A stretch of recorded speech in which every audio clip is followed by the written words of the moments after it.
දෙදහ වර්ෂයේදී සංස්කෘතික කටයුතු අමාත්‍යාංශය සංචාරක නාට්‍ය කණ්ඩායමක් පැවැත්වීමේ ව්‍යාපෘතිය අත්හැර දමන අවස්ථාව වන විට ඒ ව්‍යාපෘතිය නාට්‍ය ශාස්ත්‍රය තුළ බොහෝ අය දැනගෙන සිටි පුවතක් බවට පත්වී තිබුණේ. එම වෑයම අක්‍රිය වූ පසුව එම සංකල්පයේ වටිනාකම පිළිබඳව චිත්‍ර ශිල්පිනියක් සහ කතිකාචාර්යවරියක් වූ අනෝලි පෙරේරා විසින් නෙදර්ලන්තයේ හිවෝස් ආයතනයට සපයන ලද වාර්තාවක හුවා දක්වා තිබුණේ. So this is how he was started in 2001, as I recollect, to approach me to do this report on the whole art scene in Sri Lanka, which is a big project, how the artists are working and what is needed. He is a developmental organization which gives do a lot of funding for cultural and art activities and also human rights, women rights and all that. So they have been funding Sri Lanka for a long time. So for me, it was a big project, but I think they probably wanted an independent evaluator of the scene. So, and at that time also, we were forming our own organization, Tirtha. It was an artist collective which was trying to create a institution for ourselves to support the contemporary art scene, visual art scene. So that's how it started.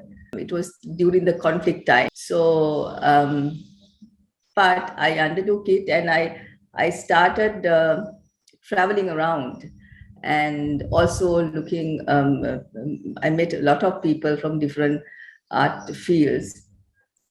And your name was recommended, Parakrama, your name was recommended as well. Somehow or other, I wrote about the JANAKARALIYA in the HEWOS report. I know that he wanted was the recommendations from me and assessment from me of each art field.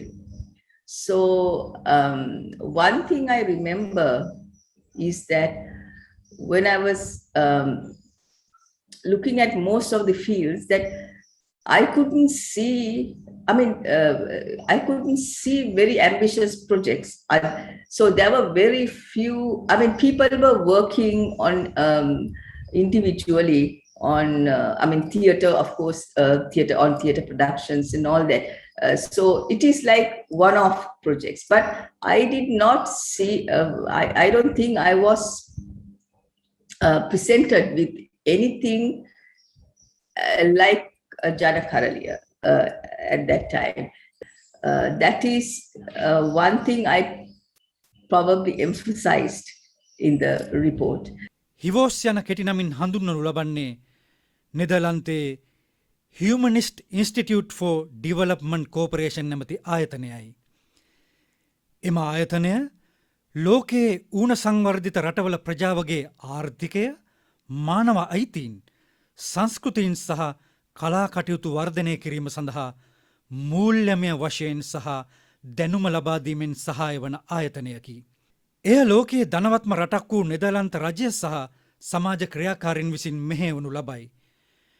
නෙදර්ලන්තයේ ජනතාව රජයට ගෙවන බදු මුදලින් කොටසක් මෙම ආයතනය විසින් ජාත්‍යන්තර ප්‍රජාවගේ යහපත වෙනුවෙන් වැය කරයි. අනෝලි පෙරේරා විසින් එම හිවෝස් ආයතනයට සපයන ලද වාර්තාවේ පැහැදිලිව දක්වා තිබුණු පරාක්‍රමගේ සංකල්පය පිළිබඳව සැලකිල්ලට ගනිමින් එහි ආසියානු නියෝජිතවරිය වන මින්ඩා ග්‍රොන්වර්ල්ඩ් ශ්‍රී ලංකාවට එවීය.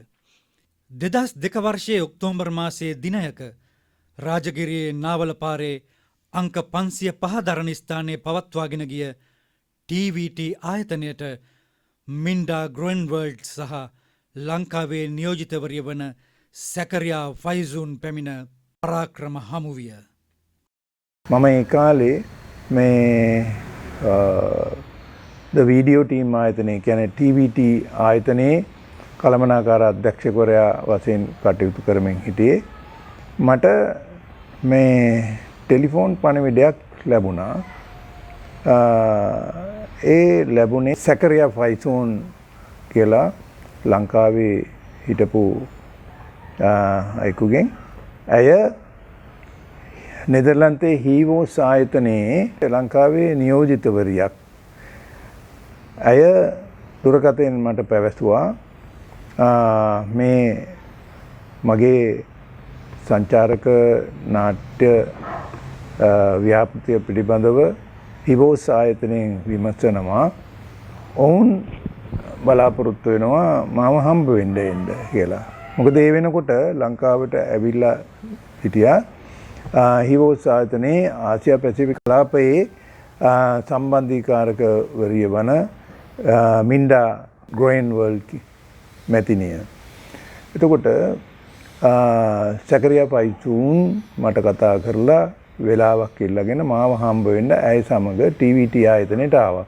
මං කිසිසේත්ම බලාපොරොත්තු වුණේ නැහැ ඒ පැමිණීම. එතකොට එහෙම මේ හිවෝස් ආයතනයෙන් එහෙම පණිවිඩයක් ඒවි එහෙම මේ ගැන හොයනවා කියලා මගේ කිසිම දැනුවත්කමකින් තොරව තමයි මේක සිද්ධ වුණේ. එතකොට මම මේ ගැන එච්චේටත් කිව්වා.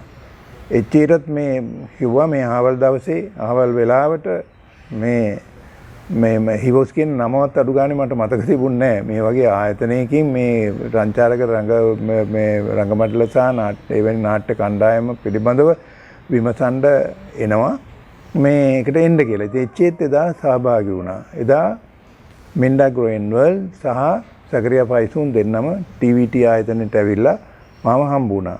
ඉතින් මේක මේ හරි මේ බොහොම මේ ප්‍රතිහාරයක් වගේ අහසින් කඩාපාත් වුණා වගේ සිදුවීමක්. ඉතින් ඔවුන් එච්චේනගුණුත් මගෙනුත් කරුණු විමසුවා. මේ පිළිබඳව හුඟක් මේ කරුණු හොයා බැලුවා. මේ සංකල්පය පිළිබඳව ඒක හොඳ වැඩක් කියලා වුන් ප්‍රශංසා කරා. ඒකම කිව්වා මේ ගැන මේ ප්‍රොපෝසල් එකක් ඉදිරිපත් කරන්න බජට් එකකුත් එක්ක කියලා. ඒකට අපි ආධාර කරන්න බලන්නම් කියලා. ඒකට මේක මේ හරි සතුට ගෙන දුන් දැනුම් දීමක්. ඉතින් මේ අපි ඒකට පොරොන්දු වුණා. හරි අපි ප්‍රොපෝසල් එකක් දෙන්නම් කියලා. මොකද අපි බලාපොරොත්තු හිටියා කොහොම හරි ඒ කියන්නේ සංස්කෘතික අමාත්‍යාංශයෙන් මේක ප්‍රතික්ෂේප වෙනකොට කොහොම හරි මේක කරන්න ඕනේ කියලා. ඒතර මේක බොහොම ආකස්මිකව වගේ පහළ වුණු භාග්‍යයක් හැටියට තමයි අපි සැලකුවේ. ඒතර අපි මේක හරි අපි මේක ප්‍රොපෝසල් එක ලියලා දෙන්නම් කියලා අපි පොරොන්දු වුණා. නමුත් මේක ලියා ගන්න විදිය දන්නේ නැතුව මාස 3ක් විතර ගත වුණා. මේ එක එක්කෙනා ගාවට අපි ගිහිල්ලා ඇහුවා. අන්තිමට මම අනෝලි පෙරරගේ ගෙදරත් ගියා. ඇගේ ස්වාමි පුරුෂයා මහාචාර්ය සසංක පෙරේරා ඒ වෙලාවේ මට කිව්වා ඇය ලංකාවේ නැහැ කියලා. ඊට පස්සේ අපි අසරණ වෙලා ඉන්නකොට කොහොම හරි මේ ගැන විමසලා සැකරියා ෆයිසෝන් අපිට ෆෝමැට් එකක් දුන්නා. ප්‍රොපෝසල් එක හදන ෆෝමැට් එකක් දීලා ඇය උදව් කරා අන්තිමට අපිට මේ ප්‍රොපෝසල් එක හදන්න. බජට් එකක් අපි හදලා දුන්නා. ඒ බජට් එකට ඇතුළත් උනේ මේ නාට්‍ය කණ්ඩායම තෝරාගන්න යන වියදම්, නාට්‍ය කණ්ඩායම පුහුණු කරන්න යන වියදම, ඒකම නාට්‍ය නිර්මාණ කරන්න යන වියදම, නාට්‍ය අටපොලක විතර රඟ දක්වන්න යන වියදම. ඒකම තවත් අංශයක අපි ඉදිරිපත් කරා මේ ජංගම රඟල හදන්න යන වියදම සහ මේ අටපොලට ජංගම රඟල ගෙනියන්න යන වියදම. එතකොට මේකේ අංශ දෙකක් තිබුණා මේ බජට් එකේ. එකක් තමයි ඔය කිව්ව නාට්‍ය නිර්මාණය සහ රඟ දැක්වීමේ අංශය. අනිත් එක ජංගම රඟහල මේ හදන වියදම සහ අටපොලකට ඒක ගෙන යන වියදම. ඒක ටිකක් ලොකු බජට් එකක්. ඉතින් මේක ඉදිරිපත් කරාම හිවෝස් ආයතනයට අපිට ලැබුණේ නාට්‍ය කණ්ඩායම සංවිධානය කිරීම සහ නාට්‍ය නිර්මාණය කිරීමත් නාට්‍ය රඟ දැක්වීමේ ඒ වියදමත් පමණයි. ඒක යුරෝ ලක්ෂයක් අවුරුදු 2කට. ඉතින් අපිට ලොකු ප්‍රශ්නයක් ඇති වුණා. හරි දැන් නාට්‍ය කණ්ඩායම හදන්න පුළුවන්. අපිට නාට්‍ය නිර්මාණය කරන්නත් පුළුවන්. කොහොමද අපි රඟාලා හදාගන්නේ? අර බජට් එක කොහොමවත් ඒකට ප්‍රමාණවත් නැහැ. මේ නිසා අපිට සිද්ධ වුණා තවදුරටත් ජංගම රඟාලා හදන්න සල්ලි හොයන්න අපිට සිද්ධ වුණා. කොහොම හරි නාට්‍ය කණ්ඩායම සංවිධානය කර ගැනීමේ කටයුතු අපි ආරම්භ කරා.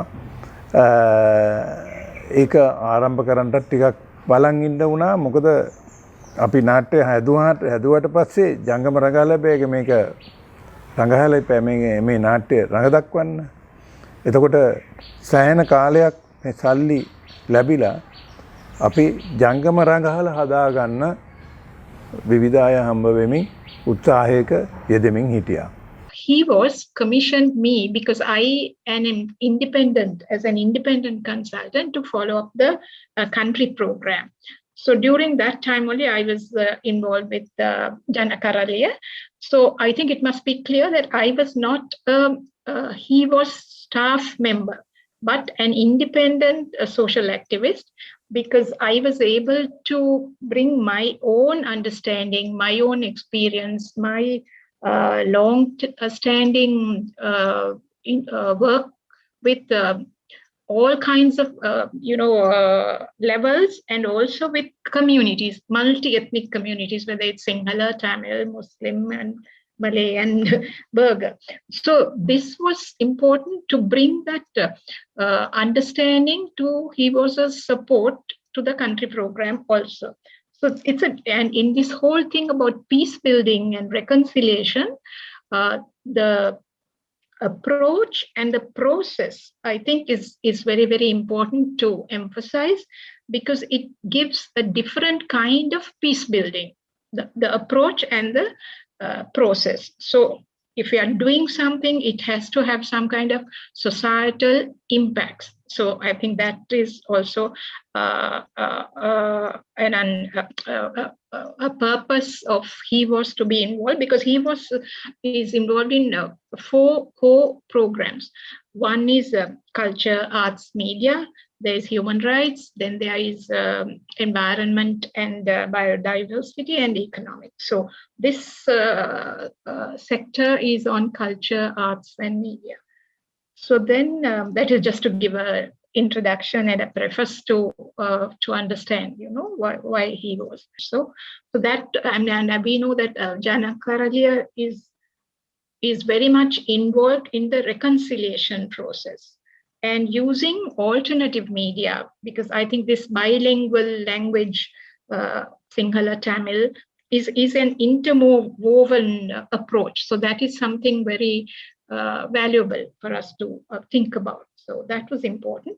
And the concept and the approach of HEVOS is in harmony with JANAKARALIYA concept. So this using this new kind of medium or tool, to bring social changes, but rethinking culture, rethinking media, and alternative people-centered theatre. I think that was the whole purpose and interest. හිවෝස් ආයතනයෙන් අවුරුදු 2ක කාලයකට ලැබුණු euro ලක්ෂයක මුදල ලංකාවේ රුපියල් වලින් ලක්ෂ 126ක් පමණ විය. මේ මුදලින් කළ යුතු කාර්යයන් ගණනාවක් විය. රටපුරා සිටින පූර්ණ කාලීනව නාට්‍ය කලාවේ නියැලීමට කැමති සිංහල දෙමළ සහ මුස්ලිම් තරුණ තරුණියන්ගෙන් ඉල්ලුම්පත් කැඳවා 30 දෙනෙකු තෝරා ගත යුතු විය. තෝරාගත් 30 දෙනාට පූර්ණ කාලීනව නවාතන් ගැනීම සඳහා සහ කාර්යාලයක් පවත්වා ගැනීම සඳහා ලොකු නිවාසයක් කුලියට ගත යුතු විය. අරක් කැමියෙකු තෝරාගෙන මාසික වැටුප් ගෙවා නාට්‍ය කණ්ඩායමට ආහාර පාන සපයා දිය යුතු විය. ඒ සඳහා මුළුතැන්ගයකට අවශ්‍ය සියලුම ආම්පන්න සපයා ගත යුතු විය. නාට්‍ය කණ්ඩායමට නිදා ගැනීම සඳහා ඇඳන් කොට්ටා මෙට්ට මදුරු දැල් ආදිය සපයා ගත යුතු විය. ප්‍රවාහන පහසුකම් තිබිය යුතු විය. නාට්‍ය කණ්ඩායම පුහුණු කිරීම සඳහා කැඳවා ගන්නා බාහිර සම්පත්දායකයින්ට ගෙවීම් කළ යුතු විය. නාට්‍ය කණ්ඩායමේ 30 දෙනාටම මාසික දීමනාවක් ගෙවිය යුතු විය. වසර දෙකක කාලයක් තුළ මේ සියලු වියදම් දැරීමට හිවෝස් ආයතනයෙන් ලැබුණු මුදල් යොදාගත් විට ජංගම රංගහල සාදා ගැනීමට ඉතිරිවන මුදල ප්‍රමාණවත් නොවීය.